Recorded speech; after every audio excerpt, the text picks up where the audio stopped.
عاملين ايه؟ يا رب تكونوا بخير. تعالوا نشوف المشتريات دي بقى عشان نبدأ، علشان انا يعني اكيد تخنت جدا. فتعالوا كده نشوف علشان العك والنفسية اللي كانت مش مظبوطة. فتعالوا نشوف كده المشتريات دي بتاعة الحاجات الصحية. بصوا انا جبت اول حاجة الكاكاو ده، هجربه معاكم اللي هو كاكاو خام بتاع كورونا ده. هو ب75 جنيه. ده بتاع كورونا مش دريم، فهنجربه برضه مع بعض عشان في ناس قالت ان هو كويس. ده اول حاجة. وجبت نسكافيه اللي هو مصر كافيه، انتوا عارفين ان انا بستخدمه وبحبه جدا. جربت قبل كده بن شاهين بيبيع نسكافيه برضو بالجرامات، بس ما عجبنيش بصراحه. انا بحب مصر كافيه. فبجيب الكيس ده لما بلاقيه وبفضيه في البرطمان اللي عندي بتاع مصر كافيه، فبيبقى حلو جدا معايا وبيقعد يعني فتره كبيره. ده 200 جرام ب 253 جنيه. طبعا الحاجه غليت جدا. وجبت دي عشان جربتها قبل كده وكانت عجباني، اللي هي اللبنه بتاعه جهينه. دي ب 100 جنيه، اللي هي الصغيره تقريبا ربع كيلو، 200 جرام، 250 جرام. وحلوه جدا وفيها برضو بروتين ومشبعه. فجبتها لانها عجبتني طعمها جدا. وطبعا التوست بس كلت منه التوست اللي هو ده، اللي هو بتاع ريتش باك، بس التوست بالرده بدون سكر اللي هو معمول من القمح الكامل. وانا كنت مخلصاه، ده كان عندي بصراحه، بس بقول لكم من الحاجات اللي بجيبها وقت ما اكون هبدا عشان انوع واغير في الاكل الصحي وفي العيش. بس ان شاء الله انا عملت قبل كده معاكم التوست ده، عملته في البيت، ولكن هعمله لكم تاني بطريقه اسهل بكتير واحلى بكتير. ان شاء الله هعمله معاكم عشان سعره بقى غالي ومبقاش موجود. جبت شويه سناكس بس تخليها للاخر. وبجيب برضو من ريتش باك العيش ده، برضو بيبقى حلو جدا، برضو مكتوب عليه خبز القمح الكامل بدون سكر. ده حلو جدا، فيه 5 ترغيفة.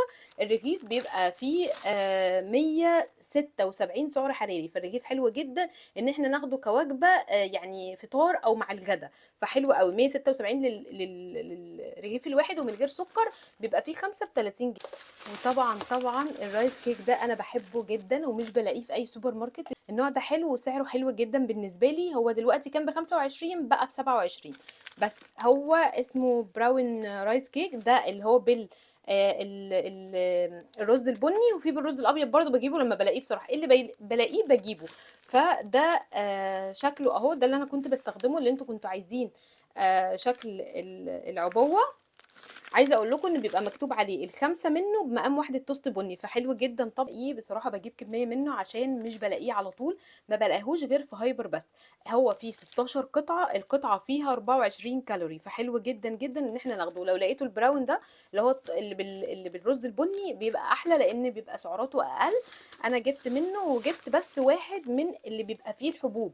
بيبقى فيه هو ده من الرز المصري العادي، بيبقى فيه ينسون وشمر وحبه البركه. بيبقى شويه حبوب كده متضاف له. وبرده الخمسه بمقام واحده من التوست البني اهو، في 26 كالوري للقطعه الواحده، وبرده في 16 قطعه. بيبقى جلوتين فري وكمان مش متضاف له سكر، لان مفيش في اي مكوناته سكر خالص، هو الرز والذره والمكونات اللي انا قلت لكم عليها بس. تعالوا بقى نشوف شويه السناكس كده. البروتين ده من شركه لاين، ده بطعم الجبنه تقريبا، في 20 جرام بروتين. هنجربه برده مع بعض. ده كان تقريبا ب 15 جنيه. جبت كمان البسكوت ده اللي هو بتاع فيتنس، انا بحبه جدا خصوصا اللي بالشوكولاته والقرفه، حلو جدا.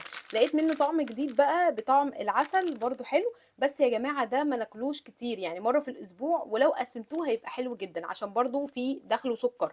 وباين ان هو فيه سكر. سعراته قليله كمجمل، كل واحد فيه سعرات قليله، يعني 164 146. ده 131 اللي بالشوكولاته، يمكن اقلهم اللي هو 137. اقلهم اللي بشوكولاته. في بالشوكولاته والشوفان العادي والعسل والتفاح والقرفه، خطير حلو جدا. بس نحاول يعني ما نكترش الكميه. انا بجيبهم وهشيلهم عندي، مش هاكلهم طبعا مره واحده، رغم ان سعراته قليله ولكن في سكر كتير. وجبت بتاع بيمبو ده، انا بحبه جدا، بس لتاني مره اتلخبط واجيب اللي هو مش اللي بسكر العادي، مش معمول من سكر ستيفيا.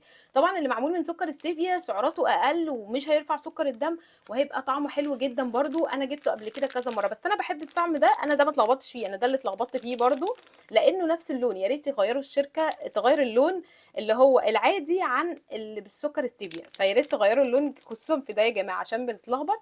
انما ده اللي هو بالبلو بيري انا حبيته قوي، والزبادي حبيته قوي. الواحد بيبقى ب6 جنيه دلوقتي، واللي بيبقى التاني اللي بستيفيا ب8 او ب10، حسب كل مكان بيبيع بمزاجه يعني. بس دول انا جايباهم الواحد ب6 جنيه. جبت حاجه بقى تانية، ريل ده ريل ده اول مره اجرب الشركه دي، انا سمعت عنها كتير ان هم حاجاتهم حلوه قوي وكمان صحيه جدا. وفعلا انا لما قريت المكونات يعني دي في 120 كالوري، ودي الكوكيز دي يعني برضو مش كتير 119 كالوري، فطبعا حلوين جدا. بس اتخضيت بقى بعد ما جبتهم، غاليين قوي قوي. يعني وحده الكوكيز دي هي صغيره خالص مش كبيره، ب 43 جنيه. انا جايباها على انها ب 25، لقيتها ب 43 جنيه. ودي ب 25 جنيه او ب 26. دي فريسكا كده. هنجرب كل ده مع بعض. انا اول مره اجيب دول بصراحه، الباقي كله جبته قبل كده، فدول اول مره هنجربهم برضو ان شاء الله. اعمل لكم فيديو بيه ونجربهم مع بعض. وبس كده، دي كانت كل مشترياتي اللي جبتها المره دي للاكل الصحي. وفي شويه حاجات بقى اساسيه زي الشوفان، بذور الشيا تبقى معانا بنعمل بينها بودنج. العسل طبعا، السكر استنوا، السكر الاستيفيا ده انا كنت لسه جايباه، اللي هو بتاع بريشا ستيفيا. يبقى عندنا برضو سكر دايت. يعني في حاجات بتبقى اساسيه معانا تبقى موجوده. باقي الحاجات انا جبتها. وطبعا كل ما بجيب حاجه بقول لكم عليها ان شاء الله بقى في فيديو جديد للمشتريات ان شاء الله. باي باي.